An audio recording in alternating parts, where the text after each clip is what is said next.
Joseph Vijay எனும் நான்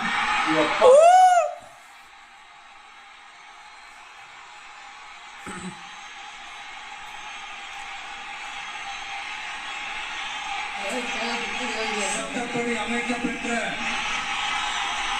இந்திய அரசியல் அமைப்பின்பால் உண்மையான நம்பிக்கையும் மாறா பற்றும் கொண்டிருப்பேன் என்றும் இந்திய நாட்டின் ஒப்பில்லாத முழு முதல் ஆட்சியையும் ஒருமையையும் நிலை நிறுத்துவேன் என்றும் தமிழ்நாட்டு அரசின் முதலமைச்சராக உண்மையாகவும் முழச்சான்றின்படியும் என் கடமைகளை நிறைவேற்றுவேன் என்றும் அரசியல் அமைப்பிற்கும் சட்டத்திற்கும் இணங்க அச்சமும் ஒருதலை சார்பும் இன்றி விருப்பு வெறுப்பை விலக்கி பலதரப்பட்ட மக்கள் அனைவருக்கும் நேர்மையானதை செய்வேன் என்றும் ஆண்டவன் மீது ஆணையிட்டு